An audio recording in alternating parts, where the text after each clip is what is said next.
கவரப்பேட்டையிலேருந்து ஊத்துக்கோட்டை பைபாஸ்லேருந்து 2 கிலோமீட்டரில் ஒரு 7 ஏக்கரை நாம் வந்து ஒரு மாந்தோட்டமாக உருவாக்கிக்கிட்டு இருக்கோம்.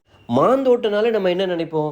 பெங்களூரா இருக்கும், ருமானி இருக்கும், இமாம் பசந்த் இருக்கும், இந்த வெரைட்டி தான் இருக்கும்னு நினைப்போம். ஆனால் இந்த தோட்டத்தில் முழுக்க முழுக்க நம்ம ஜப்பான் வெரைட்டியான மியாசகி தான் நம்ம வச்சுருக்கோம். எதுக்காக இதை பண்ணியிருக்கோம்னா, கிட்டத்தட்ட ஒரு 4 வருஷத்துக்குள்ள உங்களால் ஒரு சூப்பரான இன்கம் வந்து இதன் மூலமாக நம்மளால் ஜென்ரேட் பண்ண முடியும். நம்மளால் எக்ஸ்போர்ட் பண்ண முடியும். லோக்கல் மார்க்கெட்லேயே வந்து நல்ல டிமாண்ட் இருக்குது இந்த வெரைட்டிக்கு. அது மட்டும் இல்லை, நம்ம ஊடு பயிராக வேர்க்கடலை போட்டிருக்கோம். பாருங்கள், எதையுமே நம்ம காலியாக வைக்கல. இடையில கொஞ்சம் தென்னை வச்சுருக்கோம். அது மட்டும் இல்லை, ஒரு பெரிய மீன் குளம் வச்சுருக்கோம். அந்த குளத்துலேருந்து தண்ணி எடுத்து தான் முழுக்க முழுக்க நம்ம பயிர்களுக்கு நம்ம பயன்படுத்துகிறோம். இதனால் பயிர்களுடைய வளர்ச்சி அபரிவிதமாக இருக்குது. நல்ல ஈல்டும் நம்மளால் எடுக்க முடியும். இந்த தோட்டத்தில் ரொம்ப கம்மியான பிளாட்டு தான் அவைலபிளாக இருக்குது.